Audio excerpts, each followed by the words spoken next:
আমি আপনাদের আজকে 15টা পয়েন্ট বলবো ইনশাআল্লাহ, বেশি বড় বড় করে না, জাস্ট সংক্ষিপ্ত করে 15টা পয়েন্ট। এই পয়েন্টগুলো আমাদেরকে রমাজানের আগেই নিজের মাথায় ঢুকাইতে হবে, পাক্কা নিয়াত করতে হবে আল্লাহ পাক যেন আমাকেও তৌফিক দেন, আপনাদের সবাইকে তৌফিক দান করুন।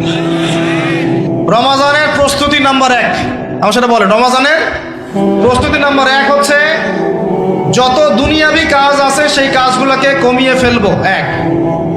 দুনিয়াবি কাজগুলো কি করব, মানে দুনিয়াবি যত কাজ, যত ব্যস্ততা যা আছে এগুলোকে কমায় নিয়ে আসবো, যাতে রমজান মাসে আমাকে বেশি বাইরে দুনিয়াবি প্রয়োজনে বাইরে বের হতে না, বেশি ব্যস্ততা আমাকে দুনিয়ার জন্য না করতে হবে। মনে করেন যে আপনি চাইলে এখন যদি সামর্থ্য থাকে রমাদান এবং ঈদের বাজার করে রাখতে পারেন, কারণ লাইলাতুল কদর নষ্ট করে ঈদের বাজার, রমজানের অনেক রুহানিয়াত নষ্ট করে দেয় দুনিয়াবি বাজার ঘাট, তাই না? সবার সামর্থ্য হয় না, কিন্তু বড় বড় যে বিষয়গুলো আছে, বড় বড় খাবার, মৌলিক খাবার, এগুলো আপনি 2 মাসের জন্য বাসায় রাখতে পারেন যদি সামর্থ্য থাকে। সামর্থ্য নাই তাহলে সেটা আলাদা বিষয়। মোট কথা এটা শুধু একটা বিষয় বোঝাচ্ছে না, দুনিয়াবি যত ব্যস্ততা এগুলোকে কমায় রমাজানের জন্য প্রিপারেশন নিতে হবে। আল্লাহ পাক আমাদেরকে সবাইকে রমাদানের জন্য প্রিপারেশন নেওয়ার তৌফিক দান করেন। এটা হলো মনস্তাত্ত্বিক প্রিপারেশন, যে রমাদান আসতেছে, আমি শাবান মাসেই আমি আমার কাজগুলো গোছাই নিব, যাতে রমজানে আমি ফারেক থাকি ইবাদতের জন্য। বুদ্ধিমানের কাজ না এটা? আল্লাহ পাক তৌফিক দান করেন, আমিন। 2 নম্বর হচ্ছে ভাই, রমাজানের আমরা সবাই 30টা সওম রাখবো বলে নিয়াত করি, আল্লাহ পাক তৌফিক দান করেন, আমিন। কিন্তু এখানে একটা কথা, 2 নম্বরটা হচ্ছে রোজা রাখার মতো রোজা রাখতে হবে। কি বললাম বলেন? রোজা রাখার মতো রাখতে হবে। এটা কেন বললাম, কেন বললেন ভাই? উত্তর দিচ্ছিস। উপোস থাকা, না খেয়ে থাকা আর সওম রাখা এক জিনিস নয়। পানি ছেড়ে দেওয়া, খাবার ছেড়ে দেওয়া আর ইসলামী সওম এক জিনিস নয়।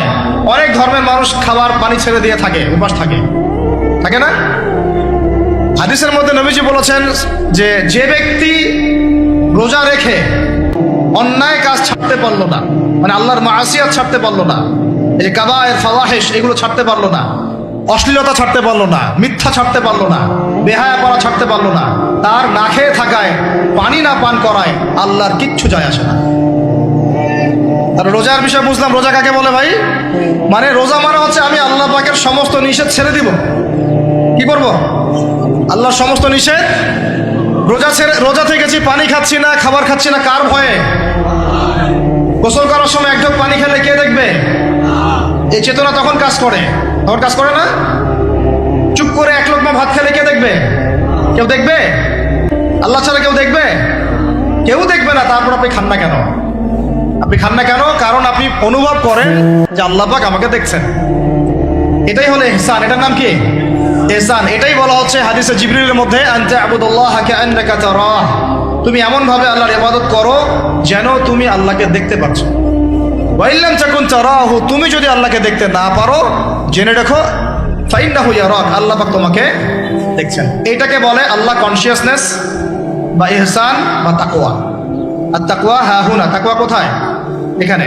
আপনি সওমের 8টা পড়েন, কুতিবা আলাইকুমুস সিয়াম কামা কুতিবা আলাল লাযিনা মিন ক্বাবলিকুম লাআল্লাকুম কি তাত্তাকুন, তোমাদের উপর সওমকে ফরজ করা হয়েছে ঠিক যেমন করে আগের উম্মতদের উপরেও করা হয়েছিল। উদ্দেশ্য হচ্ছে লাআল্লাকুম তাত্তাকুন, যাতে করে তোমরা তাকওয়া অবলম্বন করতে পারো। তাকওয়া মানে আল্লাহ কনসিয়াসনেস, এই যে আমি খাচ্ছি না, পান করতেছি না, আমি বিশ্বাস করি আল্লাহ আমাকে দেখতেছেন, এই তো। সেই বান্দা কেমন করে রমজান চলে গেলেই বেনামাজি থাকতে পারে? রমজান চলে গেলে কি আল্লাহ তাকে আর দেখে না? সেই বান্দা কিভাবে সুদ খায়, তখন কি আল্লাহ তাকে দেখে না? সেই বান্দা, একই বান্দা কিভাবে জেনা করতে পারে? মেয়েকে নিয়ে কেমন করে বাইকে ঘুরতে পারে? কেমন করে গায়রা মাহরামের সাথে আমরা করতে পারি, ফ্রি মিক্সিং করতে পারি? কেমন করে সে সমকামিতার দিকে ধাবিত হতে পারে? কেমন করে সে জুয়া খেলতে পারে? কেমন করে সে মাদক খাইতে পারে? কেমন করে সে আল্লাহ দ্রোহী আইন বাস্তবায়ন করতে পারে? যদি সে এই চেতনা থাকে যে আল্লাহ আমাকে দেখছেন, এই চেতনাটাকে বদ্ধমূল করার জন্যই রমাজান আসে। বলেন সুবহানাল্লাহ। আমি বুঝাতে পারলাম রোজা রাখার উদ্দেশ্যটা কি? ওই জিনিসটাকেই আমাদের ভিতরে ইনস্টল করাই হলো উদ্দেশ্য। লাআল্লাকুম, অবশ্যই বলেন লাআল্লাকুম তাত্তাকুন। তাকওয়া কি কিনতে পাওয়া যায় বাজারে? এই যে আল্লাহ পাক আমাকে দেখছেন, আমি খাবো, আল্লাহ আমাকে দেখছেন, আমি পান করতে পারবো না, আমার রেস্ট্রিকশন আছে, পিপাসায় গলা ফেটে যাচ্ছে একেবারে রোদের মধ্যে, তাও খাচ্ছি না কেন? কার ভয়ে? ওইটাই জীবনের সব ক্ষেত্রে বাস্তবায়ন করার জন্যই রমজান আসে। বুঝতে পারি নাই মনে হয়? ওই চেতনাটাই, একই চেতনাটাই জীবনের সবগুলো কাজে বাস্তবায়ন করার জন্য কি আসে? রমাদানের 6 মাস। আমরা শুধু রোজার ফজিলত নিয়ে বয়ান করি, রোজা রাখলে 70 গুণ নাকি হবে না, 70 গুণ হবে, 700 গুণ বাড়াই দিবে। মূল কথা ফজিলত তো ফজিলত পাবোই, মূল কথা এইটা, তাকেও অবলম্বন করতে হবে। আল্লাহ পাক আমাদেরকে তৌফিক দান করেন। কয়টা বলছি বলেন ভাই? 2টা মনে থাকবে। 1, দুনিয়াবি কাজ কমায় ফেলা। 2, কি রোজা রাখার মতো রাখা। 3 নাম্বার হচ্ছে, এটা আমার নিজস্ব একটা পরামর্শ আর কি। 3 নাম্বার হচ্ছে, রোজা রাখার জন্য আমাদের সাহারি করতে হয়, ইফতার করতে হয়। এই তো আল্লাহর ওয়াস্তে সাহারি এবং ইফতারে মুসলমানের মতো খাবার খাবেন, জানোয়ারের মতো খাবার খাবেন না। সাহারি এবং ইফতার এই দুটোতে কি খাবেন? মুসলমানের, মুমিনের মতো খাবার খাবেন, জানোয়ারের মতো খাবার খাবেন না। আল্লাহ পাক বোঝার তৌফিক দান করেন। মানে আমরা কিন্তু সাহারিতে কি করি জানেন? 7 পেট খাই। কয় পেট? নবীজি বলেছেন খাবে পেটের 1 ভাগ খাবার, 1 ভাগ পানি, 1 ভাগ, আবার বলি 1 ভাগ খাবার, 1 ভাগ পানি, 1 ভাগ। কার পেট খালি আছে এখন খাওয়ার সময়? খাওয়ার টেবিলে আমাদের ওস্তাদরা বলেন, যে মুসলিম উম্মাহ, আমাদের ওস্তাদরা বলেন, যে মুসলিম উম্মাহ খাবার টেবিলে হেরে গেছে, সে কখনো জিহাদের মাঠে জিততে পারবে না। বুঝতে পারেন নাই? বুঝতে পারলাম না মনে হয়। যারা খাবারের টেবিলেই হেরে গেছি, এখানেই তো আপনি সুন্নাহ মাফিক খাইতে পারতেছেন না, প্রবৃত্তির কাছে হেরে গেলেন, গপ গপ গপ গপ করে খাচ্ছি 7 পেট ভর্তি করে। এখানে তো খাবারের সামনেই হেরে গেলাম, প্রবৃত্তির সামনে। সে আবার কাফেরদের সাথে জিতবে কেমনে? জিতবে আগে নিজের প্রবৃত্তির উপর জিহাদে তো জিততে হবে। আমার মন চাচ্ছে যে না করি, করবো না, এটার নাম জিহাদ, এটাও জিহাদ। মন চাচ্ছে সুদ খাই, একটু খাবো না, এটার নাম কি? জিহাদ। মন চাচ্ছে নামাজ না পড়ি, ঘুমায় থাকি, মন চাচ্ছে না, মন বলতেছে ঘুমাই ঘুমাই ঘুমাই, কিন্তু নামাজ পড়তে হবে। এই উঠলাম, অজু করলাম, গেলাম, এর নাম কি? এটাও এক প্রকার কি? বরং নফসের সাথে জিহাদটা অনেক বড় জিহাদ বলা হয়েছে, বলা হয় নাই? এটা মানুষকে শক্ত করবে। একটা মেয়ে সেটা প্রেম করতে মন চায়, করবো না, ওকে দেখবো না, যাবো না কাছে, এটা শক্ত থাকার নাম কি? এটা মনে নফসের সাথে কি বুঝেন? আল্লাহ পাক আমাদেরকে নফস শক্ত করার তৌফিক দান করেন। তো ভাই, খাবার ইফতারেও এভাবে 7 পেট খাবেন না, সারিতেও খাবো না, কথা করি তো ইনশাল্লাহ। শোনেন, পরিমিত খাবেন, পুষ্টিকর খাবার খাবেন, পরিমিত খাবেন কিন্তু পুষ্টিকর খাবার খাবেন, তাহলে যথেষ্ট হবে ইনশাল্লাহ। আর এখনকার যে খাবার, এতে বেশিরভাগই ভেজাল। যত বেশি খাবো তত দ্রুত অসুস্থ হবো। তো এই যে আমরা দিন দিন যে দুর্বল হয়ে যাচ্ছি, বুঝতে পারতেছেন না আপনারা? এটা দিন দিন যে আমরা আগের জেনারেশনের মতো শক্ত না। আমাদের দাদারা, তার দাদারা যেরকম স্ট্রং ছিলেন, আমাদের ইয়াংরাও কিন্তু অত স্ট্রং না। একটা ইয়াং ছেলেকে আপনি এখন 50 বছরের একজন মুরব্বীর সাথে পাঞ্জা লাগায় দেন, পারবে না, ওই চাচাই জিতবে। এটার কারণ হচ্ছে ভেজাল খাবার, ভেজাল পরিবেশ, ভেজাল সবকিছু। আমরা যা খাচ্ছি বেশিরভাগই বিষ। আর আল্লাহর কসম, এগুলো মনিটর করার দায়িত্ব সরকারের, এগুলো মনিটর করার দায়িত্ব প্রশাসনের। এদেরকে মোবাইল কোর্টের আওতায় নিয়ে এসে একদম 1 বছরের জন্য ঢুকাইতে ভিতরে। আইনের সঠিক প্রয়োগ হলে এমনি সিধা হয়ে যাবে। বাঙালিদেরকে শুধু মিষ্টি মিষ্টি কথা বলে কাজ হবে না, মাঝে মাঝে কঠিন শাসন লাগে। বড় বড় কান্ট্রিগুলো আপনারা দেখে আসেন, মনে করেন রাস্তায় ড্রাইভিংয়ের সীমা দেওয়া আছে 100 কিলো, ওরা যদি 110 120 চালায়, কেউ কিচ্ছু বলবে না, কোনো ট্রাফিক পুলিশও নাই। মোবাইলে একটা মেসেজ চলে আসবে যে তোমার এই 1500 রিয়াল 2000 রিয়াল জরিমানা করা হয়েছে, দিবানা ড্রাইভিং লাইসেন্স বাতিল। ওটা বাতিল তো হবেই, 6 মাসের জন্য জেল খাটলাম। বাপ বাপ করে টাকা দিয়ে আসবে, টাকা না দিলেও আর ভয়ে চালাবে না। বাবারে বাবা, একবার 1500 রিয়াল খাইছি, আবার খাওয়া যাবে। আইন শুধু থাকলে হয় না, আইনের একদম কঠোর বাস্তবায়ন থাকতে হবে। এই জিনিসটা যদি থাকে, দেখবেন সমাজ ঠিক হয়ে গেছে ইনশাআল্লাহ। আল্লাহ পাক আমাদের সবাইকে কথাটা মন থেকে বোঝার তৌফিক দান করেন। আমরা কি কারো শত্রু? আমরা সবার শুভাকাঙ্ক্ষী। যদি এই জিনিসটা শক্তভাবে বাস্তবায়ন করা যায়, দেখবেন খাবারের ভেজাল এমনি বন্ধ হয়ে গেছে। মানুষকে মেরে ফেলতেছে খাবার দিয়ে, 3 দিনের বাসি তেল দিয়ে রান্না করছে, বললো একদম টাটকা রান্না, খেয়ে ফেলে। এই যে কোলেস্টেরল বেড়ে গেল, ক্যান্সার হচ্ছে। গরু ইঞ্জেকশন দিয়ে ফুলায় হাওয়ায় মোটা তাজা করে ফেলে, করে নাই? কি অবস্থা মানুষের বুদ্ধি! চালের মধ্যে এটা মিশাচ্ছে, ডালের মধ্যে ওইটা মিশাচ্ছে, পানির মধ্যে কি মিশাই দিচ্ছে, ড্রেনের পানি বলতেছে মিনারেল ওয়াটার। হ্যাঁ, ডাব খাবেন, ডাবের পানি আগে ইঞ্জেকশন দিয়ে বের করে ফেলাইছে, আগে খাই ফেলছে, অল্প একটু বাকি আছে, ওটার দাম হাঁকাচ্ছে 150 টাকা। নিচ থেকে উপর পর্যন্ত আমাদের সমাজে খালি প্রতারণার প্রতারণা চলতেছে। এই কারণে আমাদের উপর থেকে আল্লাহর রহমত দিন দিন উঠে যাচ্ছে। আমাদেরকে সতর্ক হওয়া উচিত, আমাদেরকে সৎ হওয়া উচিত। সৎ হইতে পয়সা লাগে না, সৎ হইতে পয়সা লাগে। সবাই যার যার জায়গা থেকে ভালো হয়ে যায়, কিচ্ছু করা লাগবে না ইনশাল্লাহ। আপনি মাদক খায়েন না, কেউ জোর করে মাদক খাওয়াবে? আপনি নিজে সুদ খায়েন না, কেউ জোর করে সুদ খাওয়াবে? এখানে কেউ মাদকের দোকান দিল, আমরা খাই না, ও দোকান নিয়ে চলতে পারবে না? টামটোপলা বাঁধে চলে যাবে, কি করবে? যাইতে বাধ্য সে। আমরা খাইলে সে ব্যবসা করবে। আল্লাহর ওয়াস্তে আমরা কোনো রকম প্রতারণার কাছেও যাব না, হারামের কাছেও যাব না, এবং অন্যকে আমরা প্রতারিত করবো না ইনশাআল্লাহ। বাজার মার্কেটে একটা অনেক জটিল বিষয়। রমজান মাস আসলেই দেখবেন দাম বাড়া শুরু হয়েছে। এখনই অসাধু ব্যবসায়ী যারা, ওরা রিস্টোর করে ফেলাইছে, ওরা আবার সিন্ডিকেট করে ফেলবে যে এই দামের বাইরে যাবে না। তখন আবার দেখবেন যে সরকার বিপাকে পড়ে গেছে, দাম আর কন্ট্রোল করতে পারতেছে না, তখন ভর্তুকি দেওয়া লাগতেছে, আবার ওদেরকে আইনে আনা লাগতেছে। মানে আমরা নিজেরাই ঠিক নাই। কারা ঠিক নাই? আমরা নিজেরাই ঠিক নাই। এই কারণেই তো আমরা, মানে আমাদের সমাজের উপর থেকে আল্লাহ পাকের রহমত, বরকতটা উঠে যাচ্ছে দিন দিন। আপনি দেখে নিয়েন, যে পণ্যের দাম এখন 200 টাকা, রমজান মাস আসলে দেখবেন 250 টাকা 300 টাকা বাড়াই দিচ্ছে। এটা ব্যবসায়ীরা করবে, অনেকেই, অনেক অসাধু ব্যবসায়ী করবে, এটা অনেকেই করবে, এখনো চলতেছে। আমাদের বাংলাদেশে এমন কিছু নাই যেটা উৎপন্ন হয় না। আমরা যদি আমাদের এখানে সঠিক জাকাত ভিত্তিক অর্থনীতি থাকতো, এবং সততা থাকতো, ইনসাফ থাকতো, আমানত থাকতো, আমাদের জিনিস আমরা খেয়ে শেষ করতে পারতাম না, এরপর বাকিটা রপ্তানি করতে পারতাম। অনেক কথা ভাই, এগুলো অর্থনীতির বিষয়, আরেকদিন কথা হবে চল। রমজানে আসছি যেহেতু, এতটুকু নসিহত করি। 3 নাম্বার, যে ভাই আমরা এমনভাবে খাবো না যে খাওয়ার মনে হয় জানোয়ারের খাওয়া। ঠিক আছে ভাই, পুষ্টিকর খাবার খাবো, কিন্তু পরিমাণে কম। কম বলতে কি একবারে কম না, আপনার প্রয়োজন অনুযায়ী 3 ভাগ করে, 1 ভাগ খাবার, 1 ভাগ পানি, 1 ভাগ ফাঁকা, সুন্নাহ অনুযায়ী। আল্লাহ পাক তৌফিক দান করেন, আমিন। 4 নাম্বার হচ্ছে রমাদান মাস মানেই কোরআন। রমাদান মাস মানে কি? এই রমজানে আমরা সবাই বেশি থেকে বেশি কোরআন তেলাওয়াত করবো ইনশাআল্লাহ। কারা কারা পারি হাত তুলি? আলহামদুলিল্লাহ, হাত নামান। সবাই পারেন কোরআন তেলাওয়াত? মাশাআল্লাহ, মাশাআল্লাহ। এটাই তো চাই, বাংলাদেশের ঘরে ঘরে প্রত্যেক ব্যক্তি যেন কোরআন তেলাওয়াত করা জানে। এটাই তো আমরা চাই। এমন যদি হয় যে 100% মানুষ কোরআন তেলাওয়াত করতে পারে, 16 কোটি মুসলিম, দিন কায়েম হয়ে যাবে ইনশাআল্লাহ, ইনশাআল্লাহ, ইনশাআল্লাহ। ভিতরে কাজগুলো করেন, আল্লাহ পাক তৌফিক দান করেন। তো ভাই, কোরআন আমরা রমজানে বেশি থেকে বেশি পড়বো ইনশাআল্লাহ ভাই, ঠিক আছে? যারা পারি না, একটা লিমিট ফিক্স করি, কমপক্ষে দিনে 1 পারা, দিনে কমপক্ষে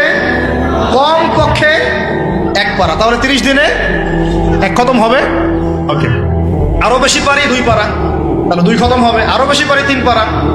এমন আমাদের ইমামদের যুগে, আমাদের 4 ইমামদের যুগে, সলফে সালেহিনদের যুগে প্রতিদিনই 1টা করে খতম দিতেন তারা। সুবহানাল্লাহ, তাদের সময় আল্লাহ বরকত দিয়েছিলেন। সুবহানাল্লাহ, সারা রাত জেগে তেলাওয়াত করতেছেন, নামাজ পড়তেছেন, দিনের বেলা তেলাওয়াত করতেছেন। রমজান মাস হচ্ছে কোরআন নাজিলের মাস। এই মাসে যে হতভাগা কোরআন পড়তে পারলো না, তার জন্য আফসোস করা ছাড়া কিছু করার নেই। রমজান মাসে কোরআন আগে পড়বো, কোরআন শিখবো, না পারলে কি করবো? না পারলে 1 মাসে শিখবো, অন্যকে শেখাবো, কোরআনের দার্স দিব, কোরআনের মাহফিল হবে, কোরআনের তাবলীগ হবে, কোরআন নিয়ে আলোচনা হবে ইনশাআল্লাহ। আমরা জানবো কোরআনের মধ্যে কি আছে। এটা জানার সবচেয়ে উত্তম মাস হচ্ছে কি? রমাদান। আল্লাহ পাক তৌফিক দান করেন, আমিন। যারা আমরা আরবি জানি টুকটাক ভাঙাচোরা, তারা আমরা এটার অর্থ করবো ইনশাআল্লাহ। যারা আমরা আলেম ওলামা আছে অনেকেই, যারা ইফতা দিয়েছি, দাওরা দিয়েছি, বা আমরা তালেব ইলম ওলামায়ে কেরাম যারা আছে, আমরা এই কোরআনের তাফসীরগুলো পড়বো ইনশাআল্লাহ। মানে কোরআনময় রমাদান, কোরআনময় কি? এবং চেষ্টা করবেন, আমার খুব ইচ্ছা হয় যদি আল্লাহ পাক আমাকে ক্ষমতা দিতেন, তৌফিক দিতেন, আমার ইচ্ছা হয় যে রমজান মাসে বাংলাদেশের যত মসজিদ আছে সমস্ত মসজিদে কোরআন শিক্ষা ফ্রি হয়ে যাবে। ভালো উদ্যোগ না? বাংলাদেশে কত মসজিদ আছে? 1000 না লাখ? লাখ না কোটি? হয়তো কোটি কোটি মসজিদ থাকতে পারে। প্রত্যেকটা মসজিদে যদি বিনামূল্যে কোরআন শিক্ষা কার্যক্রম করা যেত রমজান মাসে, 1 মাসে আপনি দেখতেন প্রায় মিনিমাম 5 কোটি মানুষকে কোরআন শেখানো যায়। তাও হাতে কলমে, তাও কি হাতে কলমে বই দেওয়া হতো ফ্রি, আর ওই যারা টিচার ক্লাস নেবে ওদেরকে বেতন দিব, ভাতা দিব সরকার থেকে। দেওয়া যায় না? দেওয়া যায় না? আচ্ছা, যদি গভর্নমেন্ট নাও দেয়, আপনারা জাকাত থেকে দিতে পারেন, সদকা থেকে দিতে পারেন, পারেন না? নিজেদের পকেট থেকে দিতে পারেন, নিজের ব্যবসা থেকে দিতে পারেন, এলাকা ভিত্তিক দিতে পারেন। কত উৎস আছে না?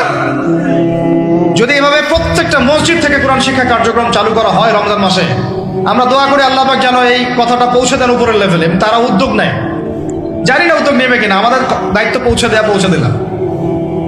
তো অ্যাটলিস্ট যদি সবগুলো মসজিদে নাও হয়, প্রত্যেকটা এলাকায় যদি একটা করে মসজিদও হয়, তবুও দেখবেন কয়েক কোটি মানুষকে কোরআন শেখানো যাবে ইনশাআল্লাহ। কোরআন ছাড়া এই জাতিকে আপনি ফিরাতে পারবেন না। কোরআন ছাড়া এই যুবকদেরকে মাদক থেকে ফেরানো যাবে না। কোরআন ছাড়া এই যুবকদেরকে জেনা থেকে ফেরানো যাবে না। এই টিকটক প্রজন্ম হয়ে এরা নষ্ট হয়ে গেছে, শেষ হয়ে গেছে। বাংলাদেশে আশঙ্কাজনক হারে এখন সমকামিতা বাড়তেছে। আশঙ্কাজনক হারে এখন জেনা, ব্যভিচার, পরকীয়া এগুলো বেড়ে গেছে। মাদক দ্রব্যের কি ছয়লাভ, এই যে গুন্ডামি, মাস্তানি, ছিনতাই কারা করতেছে? যারা ইয়াং ছেলে পেলে এরা করতেছে। এদেরকে ফিরাইতে হইলে কোরআন ছাড়া কোনো গতি নাই। আইয়ামে জাহেলিয়াতের সেই মানুষগুলো কোরআনের আলোয় শ্রেষ্ঠ মানুষে পরিণত হয়েছে। কথা বুঝতে পারেন নাই? আইয়ামে জাহেলিয়াতের সেই মানুষগুলা যারা একসময় নিজের মেয়েকে দাফন করেছিল জীবন্ত। ইন্না লিল্লাহি ওয়া ইন্না ইলাইহি রাজিউন। চিন্তা করা যায়? আপনি আপনার মেয়েকে দাফন করতে পারবেন জীবন্ত? পারবেন? বলেন। এরকম মানুষ যারা এই কাজ করেছিল, তারা কোরআনের সংস্পর্শে এসে সোনার মানুষে পরিণত হয়েছে। এই কিতাব আল্লাহ পাক নাজিল করেছেন ওই ঘরের উপরে উঠিয়ে রাখার জন্য না, মাঝে মাঝে বের করবো, ধুলা মুছবো, চুমু খাবো, রেখে দিব, এই জন্য না। বাবা মারা গেছে, খুললাম, পড়লাম, সব বক্সায় দিলাম, এই জন্য না। শুধু এই কিতাব আল্লাহ পাক নাজিল করেছেন যারা আমরা হৃদয়ে ধারণ করি। কোথায় ধারণ করি? তো হৃদয়ে ধারণ করবো তো তখনই যখন আমি বেশি তেলাওয়াত করব, বেশি বেশি পড়বো, সবাইকে পড়াবো, শেখাবো। আল্লাহ পাক আমাদের সবাইকে কোরআনের বিপ্লব ঘটানোর তৌফিক দান করেন, আমিন।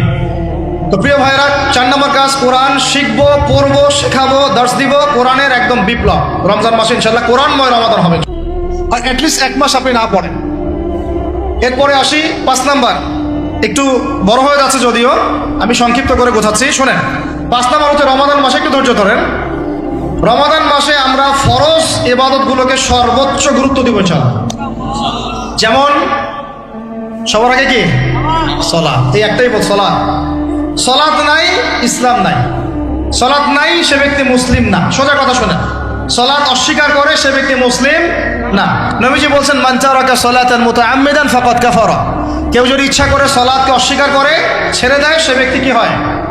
কাফারা, কুফরি করে। সালাত না পড়ার কারণে ইমামগণ বলেছেন তাকে মুসলমানদের কবরস্থানে দাফনও করবে না। কোন কোন ইমাম বলেছেন তাকে জানাজাও দিবা না। কোন কোন ইমাম বলেছেন তাকে জেলখানায় বন্দি করে রাখবা। কোন কোন ইমাম বলেছেন তাকে মৃত্যুদণ্ডের শাস্তি দিবা। আমি এমনি এমনি বলতেছি না, ইমামদের কওলগুলো পড়ে দেখেন। নামাজ না পড়াটা যেমন তেমন পাপ না তো, ইচ্ছা হইলে পড়লাম, ইচ্ছা হইলে পড়লাম না, এমন না। যারা নামাজি তারাও যদি নামাজে সচেতন না হই, তাদের জন্যও শাস্তি আছে। নাউযুবিল্লাহ। ফাওয়াইলুল লিল মুসাল্লিন আল্লাযীনা হুম আন সালাতিহিম সাহুন আল্লাযীনা হুম ইউরাউনা ওয়া ইয়ামনাউনাল মাউন। এখানে বলা হচ্ছে মুসল্লিদের জন্য দুর্ভোগ, যে মুসল্লিরা নামাজ সম্পর্কে গাফেল, উদাসীন। আবার যারা মানুষকে দেখানোর জন্য নামাজ পড়ে এবং এই যে ছোটখাটো সাহায্য করতে অস্বীকৃতি জানায়, সূরা মাউন পড়েন, তাহলে মুসল্লিদের জন্য গাফেলতির যদি শাস্তি হয়, তাহলে যারা পড়ে না ওদের কি হবে বলেন? ওই যে ওই সূরাটা কি জানি নাম, মুজাম্মিল না মুদ্দাসির, হাফেজে কোরআন কে আছে, মা সালাকাকুম ফি সাকার। জাহান্নামে যখন ঢুকানো হবে, এই ফেরেশতারা জিজ্ঞাসা করবে, কিসে তোমাদেরকে জাহান্নামে নিয়ে আসলো? কি পাপ করছিলা? তারা বলবে, তখন তারা বলবে ক্বালু, তারা বলবে, ওই জাহান্নামীরা বলবে, লাম নাকু মিনাল মুসাল্লিন। কি বলবে তারা? লাম নাকু মিনাল মুসাল্লিন, আমরা মুসল্লি ছিলাম না, আমরা নামাজ পড়তাম না। তাহলে বেনামাজির পরিণতি কি বলেন? জাহান্নাম। ওয়ালাম নাকু নুতঈমুল মিসকিন, আর আমরা মিসকিনদেরকে খাবার দিতাম না। সুবহানাল্লাহ। আল্লাহ পাক আমাদেরকে সালাত আদায় করার তৌফিক দান করেন। রমাদান মাসে শক্ত করে নামাজ ধরবেন ইনশাআল্লাহ, আল্লাহ পাক তৌফিক দান করেন। 5 ওয়াক্ত নামাজ চেষ্টা করবো জামাতে পড়ার জন্য। যদি জামাত ছুটেও যায় তাও পরে জামাত করে নেবেন, সেটাও না পড়েন অ্যাটলিস্ট বাসায় পড়বেন। রাজি আছেন? এই যুবকরা কি হলো, বসো বসো, অল্প সময় বসেন। আরে আপনাদের চেয়ে আমার তারা বেশি, আমি 4 ঘন্টা সফর করে আসছি, আবার 4 ঘন্টা সফর করতে হবে আমাকে। আপনারা তো এখান থেকে বাসায় চলে যাবেন, যার বাসায়। এত ব্যস্ত কেন? বসেন। এখন কথা হচ্ছে যে নামাজের সাথে আরো অনেক ফরজ আছে না? যেমন পর্দা কি ফরজ না ফরজ না? যাকাত ফরজ না ফরজ না? তারপরে আল্লাহ পাকের আনুগত্য করা এটা ফরজ না ফরজ না? রাসূলের আনুগত্য, তাওহীদ ফরজ না সুন্নত? এই জিনিসগুলো ফরজগুলোকে শক্ত করে ধরবো ইনশাআল্লাহ। রাজি আছেন? 4 নম্বর হচ্ছে রমজান, এটা কি 5 নম্বর না? 5 নম্বর রমজান মাসে ফরজ ইবাদতগুলোতে সর্বোচ্চ গুরুত্ব দিব ইনশাআল্লাহ। রাজি? 6 নম্বর হচ্ছে, এটা কত 6 বলছি? 5। 6 নম্বর হচ্ছে ফরজের পাশাপাশি সুন্নত এবং নফলের পাবন্দি। ফরজের পাশাপাশি সুন্নত এবং নফলের পাবন্দি মানে দেখেন, ফরজ নামাজের আগে পিছে অনেক নামাজ আছে না সুন্নত? দৈনিক 12 রাকাত সুন্নত যে ব্যক্তি পড়বে তার জন্য জান্নাতে ঘর নির্মাণ করা হবে। কোন 12 রাকাত? ফজরের আগে 2, ফজরের আগে, জোহরের আগে 4, তারপরে 2, তারপরে মাগরিবের পরে, এশার পরে, মোট কত হইল? 12। এই 12 রাকাত নামাজ যে ব্যক্তি দৈনিক পড়বে তার জন্য জান্নাতে ঘর নির্মাণ করা হবে। তো রমজান ছাড়া এগুলো ধরার উত্তম কোনো সময় আছে? অনেক সময় মিস হয়ে যায়, রমজানে যেন ধরি আমরা, আল্লাহ পাক তৌফিক দান করেন। এর পাশাপাশি দেখেন দৈনন্দিন অনেক সুন্নতের আমল আছে না? বিভিন্ন কাজের দোয়া, মাসনুন দোয়া, জিকির আজকার এগুলো আছে না? এই প্রত্যেকটা কাজকে শক্ত করে আঁকড়ে ধরবো ইনশাআল্লাহ, আল্লাহ পাক তৌফিক দান করেন। আমিন। যে কাজটা করবেন তার আগে জেনে নেবেন ওই কাজটা কিভাবে করলে সুন্নত হবে। সকালে উঠে এক দৌড় দিয়ে বাথরুমে যাবেন না, উঠে আগে বসবেন, চোখ ঘষবেন, মুখ থেকে ঘুমের ভাব দূর করবেন, তারপরে বলবেন আলহামদুলিল্লাহ আল্লাযী আহইয়ানা বা'দা মা আমাতানা ওয়া ইলাইহিন নুশুর। তারপরে আপনি যাবেন আস্তে আস্তে বাথরুমে, বাম পা দিয়ে ঢুকলেন, ইস্তেঞ্জা করলেন, ডান পা দিয়ে বের হবেন। ঢোকার সময় দোয়া আছে, আল্লাহুম্মা ইন্নী আউযু বিকা মিনাল খুবসি ওয়াল খাবাইস। বের হওয়ার সময় আলহামদুলিল্লাহ আল্লাযী আযহাবা আনিল আযান ওয়া আফানি গুফরানাকা, দোয়া আছে। এগুলো সুন্নাহ মোতাবেক কাজ করবেন। বুঝাতে পারতেছি? কাপড় পরবেন, যে কোনো কাপড় পরবেন না। যে কাপড় যে সুন্নত নবী পরতেন সেই সুন্নত পরবেন। চেহারা নবীর মতো হতে হবে, ক্লিন শেপ চেহারা চলবে না, ক্লিন শেপ চেহারা চলবে না। অনেকে মনে করেন যে এটা তো ফরজ কিছু না, এত তাচ্ছিল্য করেন কেন? এটাকে শেভ করা মানে হলো নবীর সুন্নতকে জবাই করা। বুঝাতে পারি নাই? এক মুষ্টি রেখে কাটেন সেটা আলাদা ইস্যু, আলাদা মাসালা। কিন্তু পুরুষের চেহারায় দাড়ি থাকতেই হবে, মাস্ট বি। পোশাক আশাক থাকতেই হবে নবীর মতো। আমরা আমাদের সংস্কৃতি নিয়ে গর্বিত না? গর্বিত না? ইসলামিক সংস্কৃতি কোনো দেশ, জাতি, বর্ণ নির্দিষ্ট করে আছে না সবার জন্যে? আমাদের নবী কি আরবদের নবী না পুরো বিশ্বের নবী? তাহলে আমাদের নবীর সুন্নত কি শুধু আরবরা পালন করবেন, আমরা সবাই করব? এখন আমাদের সবার চেহারা নবীর সুন্নাহ অনুযায়ী হতে হবে। গোফ ছোট করতে হবে, দাড়ি লম্বা করতে হবে, পোশাক ঠিক করতে হবে, টাকনুর উপরে কাপড় পরতে হবে। এখন ছেলেরা পরে টাকনুর উপর কি, হ্যাঁ ছেলেরা পরে টাকনুর নিচে, আর মেয়েরা পরে কি উপরে। এরপরে বসে ছেলের সাথে বাইকে, দেখবেন হাঁটু পর্যন্ত দেখা যায়। সেটা এমন না? এখন হুজুর আপনারাও দেখেন না? আমরা দেখি না, আপনারা দেখান। আমরা কি করি না? আমরা দেখি না, বরং আপনারা দেখান। দেখালে আমরা চোখটা সরাই বলি আউযু বিল্লাহি মিনাশ শাইতানির রাজিম। চোখে বললে আমরা কি বলি? আউযু বিল্লাহি মিনাশ শাইতানির রাজিম। এখন আসেন, আমাদের পোশাক আশাক, কথাবার্তা, চলাফেরা, আমল, খাওয়া, ঘুম, ব্যবসা বাণিজ্য যা আছে, রাজনীতি, অর্থনীতি, সমাজনীতি, সব কিছু নবীর সুন্নাহ মাফিক ঢেলে সাজাইতে হবে। রাজি কিনা? রমজান মাসে এটা নিয়ত করা যাবে ইনশাআল্লাহ? ইনশাআল্লাহ, আল্লাহ পাক তৌফিক দান করেন। আমিন। কয়টা বলছি ভাই? 6টা। 7টা? 6টা। 7 নম্বর আসেন ভাই। 7 নম্বর হচ্ছে আমরা কোন অবস্থায় হারাম কোন রিজিকে যাব না। রাজি? রোজা রাখতেছেন, ইবাদত করতেছেন, নামাজ পড়তেছেন, তারাবি পড়বেন, অনেক কিছু করবেন। এবার এদিকে রিজিকে সুদ, এদিকে রিজিকে ঘুষ, রিজিকে এখানে দুর্নীতি, এখানে করাপশন, এখানে বাপে কম দেওয়া, একটা ইবাদতও কবুল হবে না। হারাম রিজিক থাকলে বিশ্বাস করেন, আমি এমনি কথা বলতেছি না, নবী সাল্লাল্লাহু আলাইহি ওয়াসাল্লাম বলেছেন ইন্নাল্লাহা তাইয়্যিব লা ইউকবালু ইল্লা তাইয়্যিব।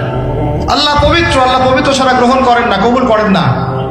মুসাফিরের দোয়া আল্লাহ ফিরায় দেন না, সেই মুসাফির যদি হারাম খায় সেই দোয়াও কবুল হচ্ছে না। একজন মুসাফির হাত তুলে দোয়া করছিলেন, নবীজি বলছেন মাথায় ধুলা, গায়ের কাপড় ঠিক নাই, মুসাফির সেজদায় আল্লাহর কাছে দোয়া করছে, হাত তুলে দোয়া করছে, আল্লাহ আমাকে এইটা দাও, ওইটা দাও, ওইটা দাও, ইয়া রব্বি ইয়া রব্বি ইয়া রব্বি। নবীজি বলছেন এই ব্যক্তি যদিও মুসাফির, কিন্তু কিভাবে তার দোয়া কবুল হতে পারে? তার পানীয়টা হারাম, তার খাবারটা হারাম, তার পোশাকটা হারাম। যেতে পারছে ভাই? এমনিতে মুসাফিরের দোয়া কবুল হয়, তিন ব্যক্তির দোয়া আল্লাহ ফিরায় দেন না। কয় ব্যক্তি?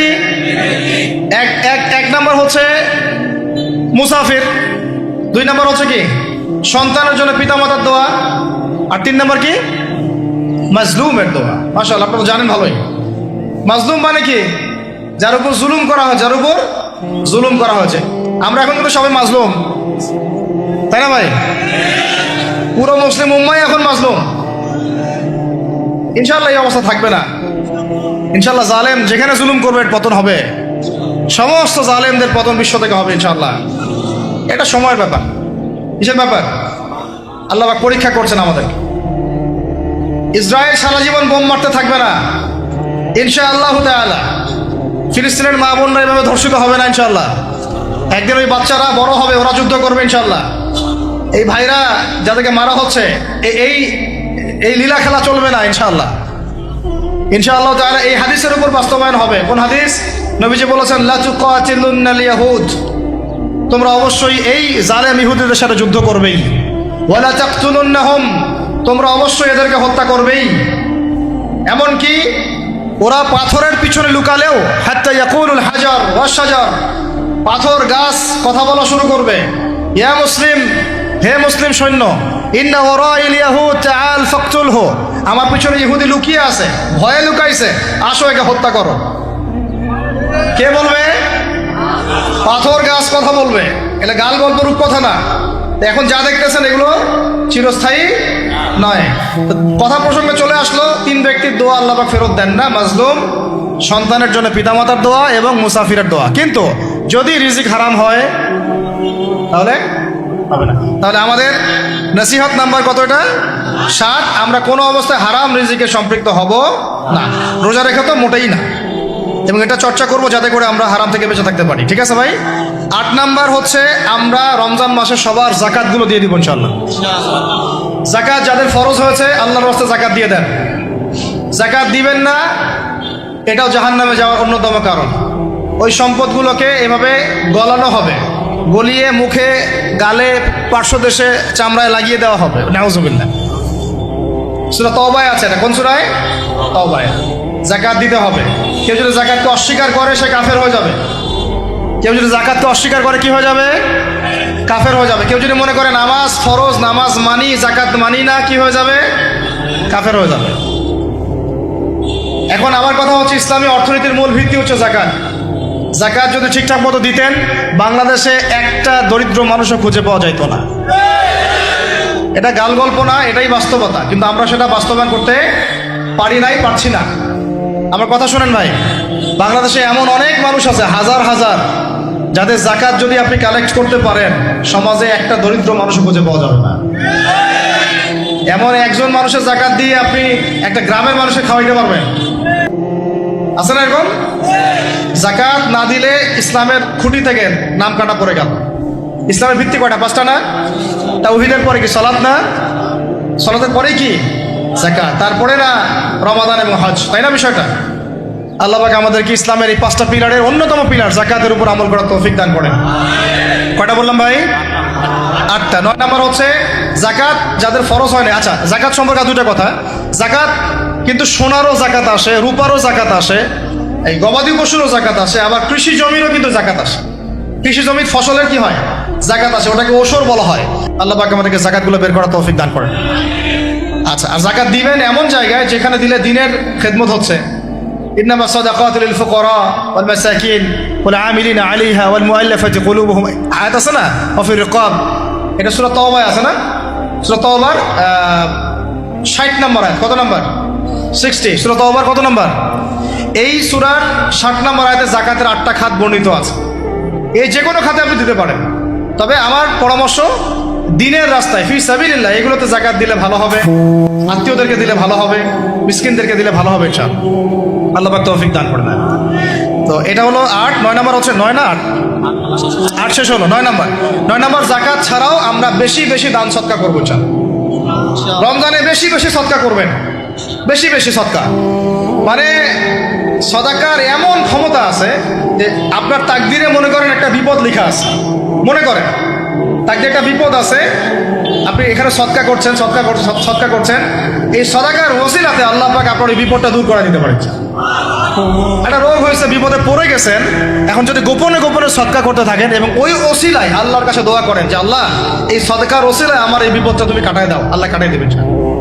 সদকার এমন ক্ষমতা আছে, তবে এটা ঢাকঢোল পিটায় না, যত পারেন গোপনে গোপনে। হ্যাঁ, প্রকাশ্যেও দেওয়া যায়, গোপনে দেওয়া উত্তম, গোপনে দেওয়া কি উত্তম, প্রকাশ্যেও দেওয়া যাবে, কোনো সমস্যা নেই। আমরা সদাকা দিব, বেশি বেশি চেষ্টা করবো আত্মীয়র হক দেওয়ার, আত্মীয়দেরকে দেওয়ার জন্য, প্রতিবেশী, আমাদের সমাজের ইয়েতিম, আমাদের সমাজের বিধবা, আমাদের সমাজের মিসকিন, ভালো ভালো জায়গায় সদকা করবেন। ঢাকা শহরে দেখা যায় অনেক সময় আমরা গাড়ি দিয়ে যাই, গাড়ির সামনে গ্লাসে নক করে টাকা যাচ্ছে, আল্লাহর ওয়াস্তে কিছু দেন। কে জানি হাদিসটা ভিক্ষুকদেরকে শিখাইছে। কোন হাদিস জানেন? যে আল্লাহর ওয়াস্তে কারো কাছে কিছু চাইলে ফিরাইতে হয় না। আল্লাহর ওয়াস্তে যদি কেউ আপনার কাছে কিছু চায়, আল্লাহর ওয়াস্তে ভাই আপনার কাছে আমি 10টা টাকা চাচ্ছি, থাকলে দেন, তাহলে এটা ফিরাইতে হয় না। বেচারা আল্লাহর ওয়াস্তে চাইছে, আমি ফিরাবো কেন? আল্লাহর দোহাই দিছে। প্রত্যেকটা ভিক্ষুক দেখবেন চায় আল্লাহর ওয়াস্তে দেন, সেটা নিয়ে গাঁজা খাক আর কি করে করবো, আল্লাহর ওয়াস্তেই চাচ্ছে। অনেক সময় দেখা যায় অনেক ভিক্ষুকের ফ্ল্যাট আছে ঢাকায়, কি আছে, আর আমরা ভাড়া থাকি, যারা দেই তারা ভাড়া থাকি, ওই ভিক্ষুকের ফ্ল্যাট আছে। সুবহানাল্লাহ। প্রতারণা যুক্ত, বোঝার বুদ্ধি নাই কোথায় দিলে ভালো হবে, এই জন্যে বাছাই করে করে সদকা করবেন, দিনই খাতগুলোতে বেশি সদকা করবেন। আল্লাহ পাক তৌফিক দান। আর সবচেয়ে ভালো হয়, আমার পরামর্শ, সবচেয়ে ভালো হচ্ছে আত্মীয়দেরকে দিবেন। এখানে আপনি 2টা নাকি পাবেন। কয়টা? এক, আত্মীয়র হক রক্ষা করলেন, হক আদায় করে তার নাকি, সদকা তো করলেন, এটার নাকি আছে। আবার আত্মীয়র সম্পর্ক বজায় রাখলেন, সুসম্পর্ক বজায় রাখলেন, এটা আরেকটা নাকি। আত্মীয়তার সম্পর্ক রক্ষা করা বিশাল ইবাদত। মানে এটা সিলাতুর রাহিম, এটা আল্লাহ পাকের আরশের সাথে ঝুলে থাকে। যে আত্মীয়তার সম্পর্ক রক্ষা করে আল্লাহ পাক তাকে রক্ষা করবেন। আত্মীয়তার সম্পর্ক যে নষ্ট করে দেয় আল্লাহ পাক এই কেটে ফেলবেন। এটা আত্মীয়তার সম্পর্ক নষ্ট করতে হয় না। আত্মীয়তার সম্পর্ক নষ্টকারী জান্নাতে যায় না। এটা না হাদিসটা ওস্তাদ? লা ইয়াদখুলুল জান্নাতা কাতিউর রহিম, মানে আত্মীয়তার সম্পর্ক, রক্তের সম্পর্ক যারা কাতি মানে কেটে ফেলে তারা জান্নাতে যাবে না। তো প্রিয় ভাইরা, আমরা আত্মীয়তার সম্পর্ক রক্ষা করবো ইনশাআল্লাহ। আর আত্মীয়দের মধ্যে সবাই একরকম হয় না, এক এক মানুষ এক এক বুঝে। কেউ হয়তো আলট্রা মডার্ন, কেউ এক্সট্রা অর্ডিনারি মডার্ন, ঠিক আছে, কেউ দিনের ধার কাছেও নাই, কেউ নাস্তিক, এরকম আছে তো নাকি? তা আপনি সৌজন্যমূলক সম্পর্ক বজায় রাখবেন। সালাম কালাম বিনিময়ে আসলে মেহমানদারি করা, সৌজন্যমূলক সম্পর্ক কি করবেন? বজায় রাখবেন। আল্লাহ পাক আমাদেরকে বোঝার তৌফিক দান। কয়টা বলছি? 8 না 9? 9টা। 10 নম্বর হচ্ছে ভাই, রোজা রেখে বেশি বেশি ইস্তেগফার করবেন। কি করবেন বলেন? রোজা রেখে বেশি বেশি ইস্তেগফারের সবচেয়ে ছোট্ট বাক্যটা হচ্ছে আস্তাগফিরুল্লাহ ওয়া আতুবু ইলাইহি। কি বললাম বলেন? আস্তাগফিরুল্লাহ ওয়া আতুবু ইলাইহি। এইটুকু পারা যাবে না? দিনে কমপক্ষে 100 বার। কতবার? দিনে কমপক্ষে 70 বার বা 100 বার। দিনে কমপক্ষে 70 বার বা 100 বার। আরো বেশি পারলে আরো ভালো। ওই যে হিসনুল মুসলিম একটা বই আছে না, বা কিতাবুজ জিকির, কিতাবুদ দোয়া, আল আসকার, এমন অনেক বই পাওয়া যায়। এই বইগুলো কিনবেন, ওখানে দেখবেন অনেক জিকির আজগার দেওয়া আছে, দৈনন্দিন জিকির আজগার দেওয়া আছে, তাসবিহ তাহলিল দেওয়া আছে, সকাল সন্ধ্যার মাসনুন দোয়াগুলো দেওয়া আছে। এগুলো মুখস্থ করেন, কিছু হলেই হুজুর দোয়া করে দেন, হুজুর ফুদিয়ে দেন, হুজুর পানি পরা দেন। আগে হুজুরের উপর ডিপেন্ডেন্সি কেন আপনার? নিজে আল্লাহর কাছে চাওয়া শিখেন। সেজদায় গিয়ে আল্লাহকে বলেন, আল্লাহ আমার অসুস্থ, আমি অসুস্থ, আমাকে শেফা দাও। সেজদায় গিয়ে বলেন, আল্লাহুম্মা আতিনা ফিদ দুনিয়া হাসানা ওয়া ফিল আখিরাতি হাসানা ওয়া কিনা আযাবান নার। হাত উঠান, আল্লাহকে বলেন, আল্লাহুম্মা আইনি আলা যিকরিকা ওয়া শুকরিকা ওয়া হুসনি ইবাদাতিক। আল্লাহকে বলেন, ইয়া শাফি, ইয়া আল্লাহ, ইয়া রহমান, ইশফিনি, আমাকে শেফা দান করেন। আগে আল্লাহর সাথে কথা বলা শিখেন, তাই না ভাই? তারপরে দোয়া নিবেন, পানি পড়াও নিতে পারেন, ঝাড়ফুঁক দিতে পারেন, সেটা আছে বৈধতা অবশ্যই, এটাও ঠিক আছে। কিন্তু আগে আপনি আল্লাহকে চিন্তা শিখেন। বেশি বেশি রোজা রেখে ইস্তেগফার করবেন, আল্লাহ পাক তৌফিক দান করেন, আমিন। একটা বইয়ের নাম বলেছে হিসনুল মুসলিম, আল আজকার, কিতাবুদ দুআ, এরকম অনেকগুলো বই আছে বাজারে। এগুলো কিনে বাসায় মুখস্থ করার চেষ্টা করেন, আল্লাহ পাক তৌফিকের আয়াত করেন, বলি আমিন।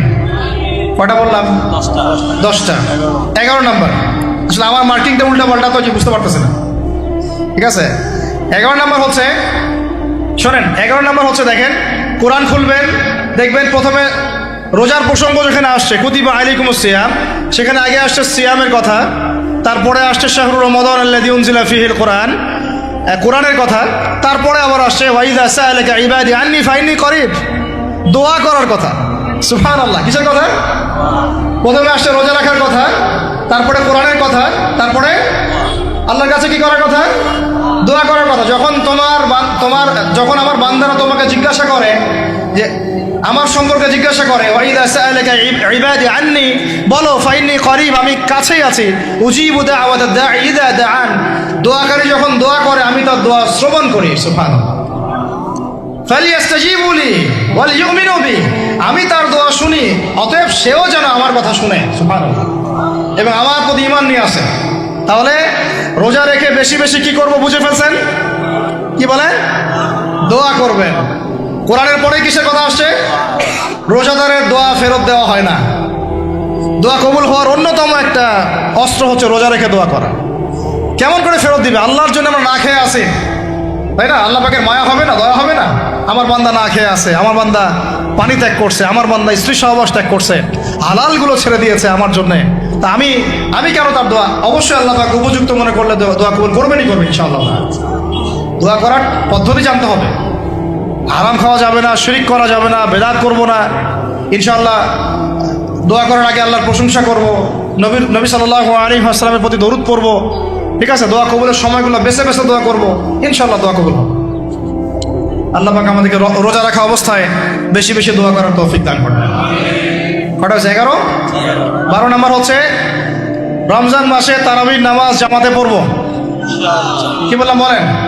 রমজান মাসে সালাতুত তারাবি জামাতে পড়ব। এখন আমি আরো 3টা কথা বাড়াই দিচ্ছি, কেউ হজম করতে পারলে করেন, যদি না করতে পারেন, বদহজম হয়ে যায়, কিছু করার নাই।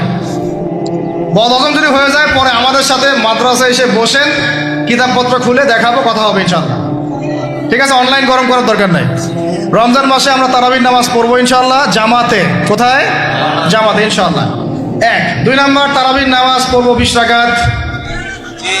কত রাকাত? 20 রাকাত। আর যদি বলেন যে আমি ভাই কম পড়েন আপনি বাসায়, কোনো সমস্যা নাই, আপনি আপনার মতো করে বাসায় পড়েন, কোনো সমস্যা নাই।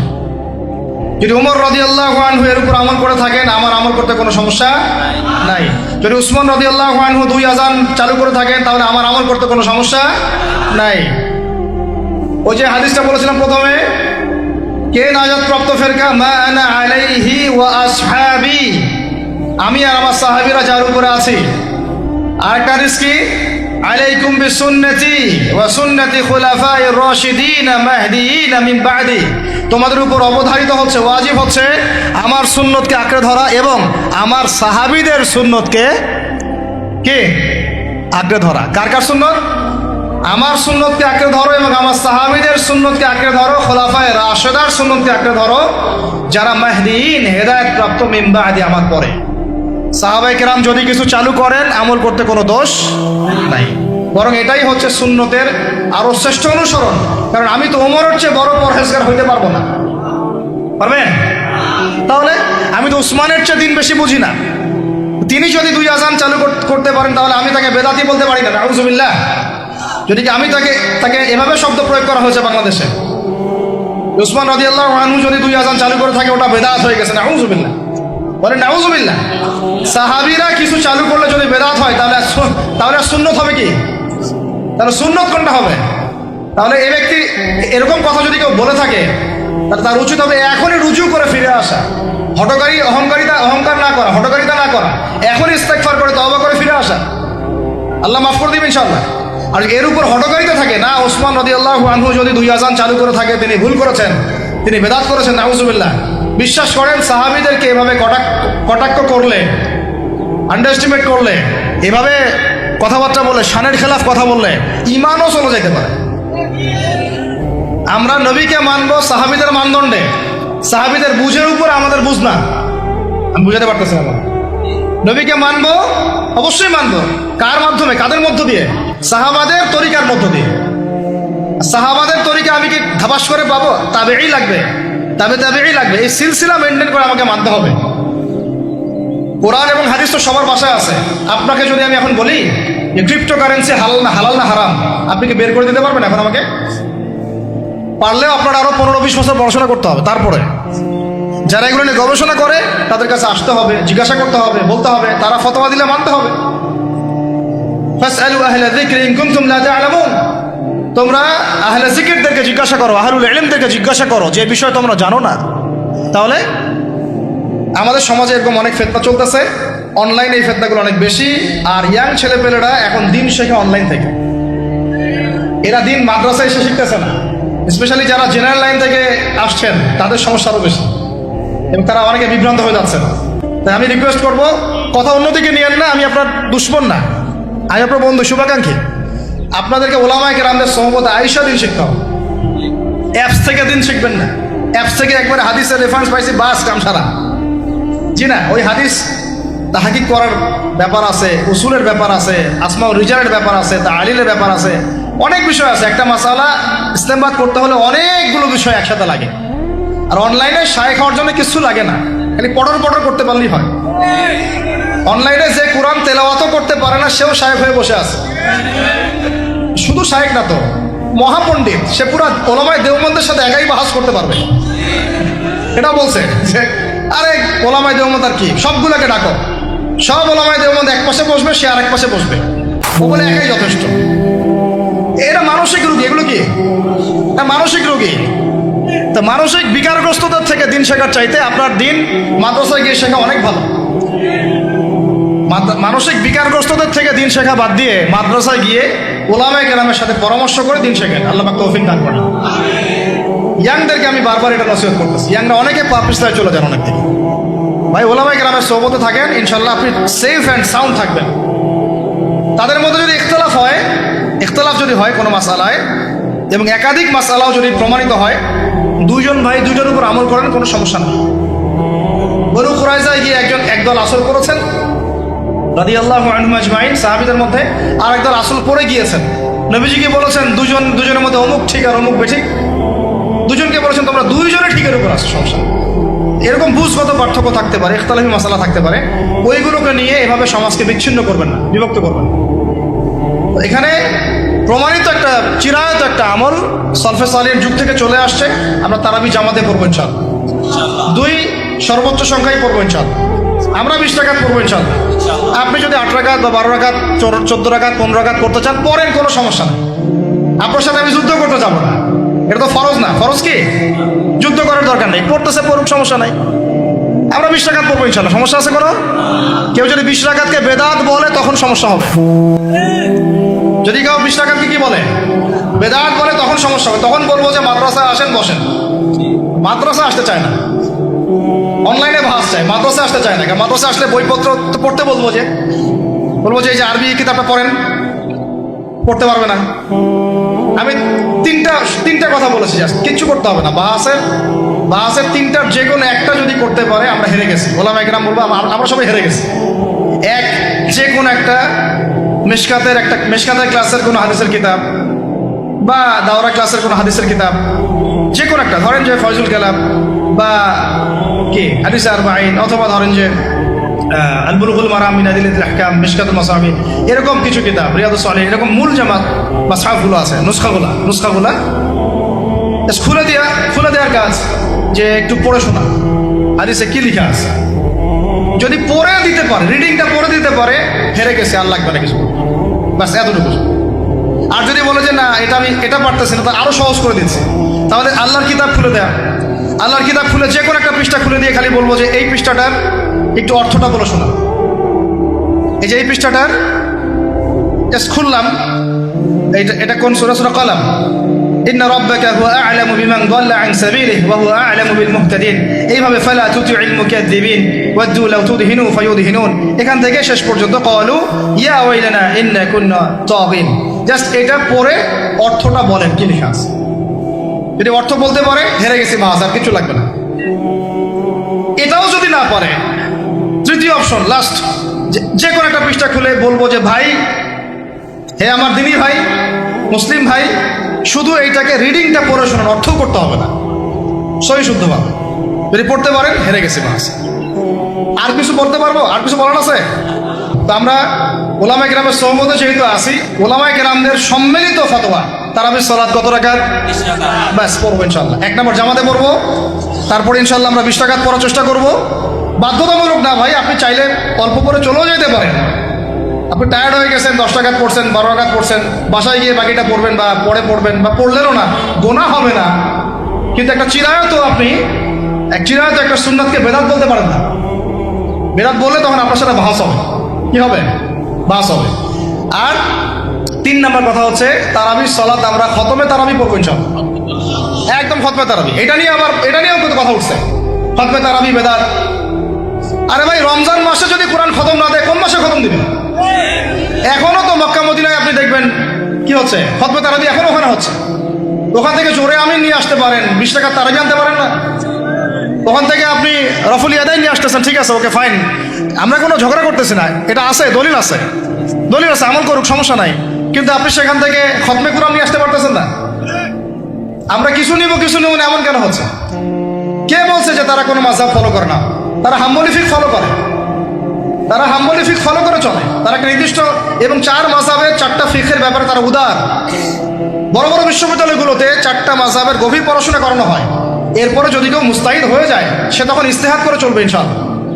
কিন্তু ওই রকম দাবি কয়জন করতে পারে যে আমি মুস্তাহিদ হয়েছি?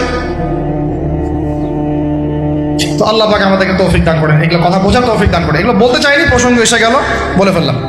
এখন ভাই বলেছি তারাবির নামাজ জামাতে খতমে তারাবি চেষ্টা করবো ইনশাআল্লাহ 20 রাকাত পড়ার। আল্লাহ পাক তৌফিক দান করে। কত বললাম ভাই?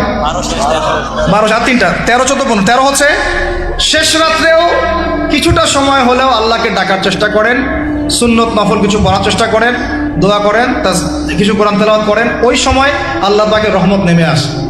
আল্লাহ পাক আহ্বান করতে থাকেন, কে আছো আমার কাছে চাইবা, কে আছো আমাকে ডাকবা, কে আছো আমাকে আমার কাছে কিছু চাইবা, ডাকবা, ক্ষমা প্রার্থনা করবা, আমি তোমাকে ক্ষমা করে দিব, আমি তোমাকে যা চাও তাই দিব, আমি তোমার ডাকে সাড়া দিব। এইভাবে আল্লাহ পাক ফজর পর্যন্ত বলতে থাকেন। ইনশাআল্লাহ এটাকে কিয়ামুল লাইল করবেন, তাহাজ্জুদ পড়বেন। এটা তাহাজ্জুদ আপনি এমন না যে আপনি তারাবি পড়েছেন বলে পরে নামাজ পড়তে পারবেন না, এমন না কিন্তু বিষয়। আপনি পরেও শেষ রাত্রেও নামাজ পড়তে পারবেন ইনশাআল্লাহ। আল্লাহ পাক তৌফিক দান করেন, আমিন। 13 হয়েছে, 13 শেষ। 14 হচ্ছে ভাই, যদি সামর্থ্য থাকে রমজান মাসে একটা উমরা করে আসে। যদি সামর্থ্য থাকে, সবার তো সামর্থ্য নাই, কিন্তু যদি সামর্থ্য থাকে রমজান মাসে একটা উমরা করে আসতে পারেন। আল্লাহ পাক যারা নিয়াত করেছে উমরা করার, আল্লাহ পাক করার তৌফিক দান করেন। যারা আল্লাহর ঘর দেখে নাই, আল্লাহ পাক সবাইকে দেখার তৌফিক দান করেন। যারা হজ ফরজ হয়েছে অবিলম্বে হজ করার তৌফিক দান করেন। আল্লাহ পাক আমাদের সবাইকে ফরজ হজ আদায় করার তৌফিক দান করেন। এবং যাদের সামর্থ্য আছে, আল্লাহর মাকবুল বান্দা, তাদেরকে আল্লাহ পাক বেশি বেশি আল্লাহর ঘর জিয়ারত করার তৌফিক দান করেন, আমিন। তো ওইখানে না গেলে ভাই ইসলামের অনেক কিছু বোঝা যায় না, মন থেকে উপলব্ধি করা যায় না। এই যে রাসূলের জীবনে আপনি পড়তেছেন, সুন্নতগুলো আমল করতেছেন, যখন তার রওজার সামনে দাঁড়াবেন, সালাম দিবেন, আসসালামু আলাইকা আইয়ুহান নবী ওয়া রাহমাতুল্লাহি ওয়া বারাকাতুহু, আপনার কলিজাটা একদম কেঁদে উঠবে। তখন মনে হবে যে এখানে নবী সাল্লাল্লাহু আলাইহি ওয়াসাল্লাম এখানেই আছে। তো তার যুদ্ধ করা সেই বদরের মাঠ, সেই উহুদের প্রান্তর, সেই বনু কুরাইজা, সেই আপনার মসজিদে কুবা, এই মক্কা, এই বাইতুল্লাহ, এই হারাম, এগুলো না দেখলে, চোখে না দেখলে আপনি উপলব্ধি করতে হবে, ফিলটা আসবে। কথা বুঝতে পারছেন? আল্লাহ পাক আমাদেরকে সামর্থ্যবানদেরকে উমরা করার তৌফিক দান করবেন। এরপরে হচ্ছে যে কটা শেষ হয়েছে? 14টা 13টা 14টা হয়ে গেছে। আচ্ছা, শেষটা হচ্ছে রমজানে আমরা আমাদের আশপাশের সমাজের যত দরিদ্র মানুষ আছে, অসহায় দরিদ্র ইয়েতিম বিধবা মিসকিন এরকম মুসলিম যারা আছে তাদের সবাইকে ইনশাআল্লাহ রমাদানের পণ্য সামগ্রী খাদ্য সামগ্রী বিতরণ করবো ইনশাআল্লাহ। এই উদ্যোগটা আমরা সবাই নেই তো আল্লাহ পাক নেয়ার তৌফিক দান করেন। আমি প্রত্যেকটা এলাকা ভিত্তিক যুবকরা দাঁড়ায় যাও, হালাল যাদের অর্থ ওদের থেকে কালেকশন করো, করে প্যাকেট রেডি করো। এক পাশে রমাজানের প্যাকেজ, চাল ডাল ছোলা বুট যা যা হয় রমাজানের প্যাকেজটা করে সমাজের নিম্নবিত্ত, একদম নিম্নবিত্ত নিম্ন মধ্যবিত্ত, নিম্নবিত্তরা চেয়ে খাইতে পারে, নিম্ন মধ্যবিত্তরা কিন্তু চেয়েও খাইতে পারে না, ওদের গায়ের হতে লাগে, তাই না? তাদের নাম লিস্ট করে করে সবার ঘরে ঘরে পৌঁছে দেওয়ার চেষ্টা করো, আল্লাহ পাক তৌফিক দান করে। আমরা শুধু একাই খাবো, একাই পড়বো, একাই ভালো থাকবো, এটা চিন্তা করলে হবে না। সমাজের আপামর এই দরিদ্র জনগোষ্ঠীর পাশে রমজান মাসে আমাদের সবাইকে দাঁড়ানো উচিত, আল্লাহ পাক দাঁড়ানোর তৌফিক দান করে দেয়। আমিন। আর এর সাথে একটা জিনিস জুড়ে দিলাম, রমজান মাসে আমরা বেশি বেশি মানুষকে ইফতার করাবো ইনশাআল্লাহ। কারণ যাকে ইফতার করাবেন এই রোজাদারের রোজার নেকি আপনার আমল নামায় যুক্ত হয়ে যাবে ইনশাআল্লাহ। অতএব বেশি বেশি ইফতার করাবো এবং রমজান মাসে ইফতার বিতরণ প্রজেক্ট এবং প্যাকেজ আমরা রেডি করবো ইনশাআল্লাহ। এবং সমাজের সমস্ত দরিদ্র মানুষ, অসহায় মানুষ, ইয়েতিম বিধবা মিসকিন তাদের ঘরে ঘরে আমরা গিয়ে পৌঁছে দেবো ইনশাআল্লাহ। আল্লাহ পাক আমাদেরকে এই কাজগুলো করার তৌফিক দান করে দেন। আমিন। তো রমজান মাস কেন্দ্রিক এই 15টা নসিহত সবাই মনে রাখি, মাথায় রাখি, দিলের মধ্যে রাখি। আল্লাহ পাক আমাদের সবাইকে সুস্থতার সাথে রমজান মাসে এই কাজগুলো করার তৌফিক দান করে দেন। আজকের মতো এখানে শেষ করছি। আকুলু কওলি হাযা আস্তাগফিরুল্লাহ লি ওয়া লাকুম ওয়া লিসাইরিল মুসলিমিন। বারাকাল্লাহু লানা ওয়া লাকুম বিল আয়াতিল হাকীম। ইন্নাহু তাআলা জাওয়াদুন কারীম ওয়া রাউফুর রহিম। সুবহানাকা আল্লাহুম্মা বিহামদিক আশহাদু আল্লা ইলাহা ইল্লা আনতা আস্তাগফিরুকা ওয়া আতুবু ইলাইক।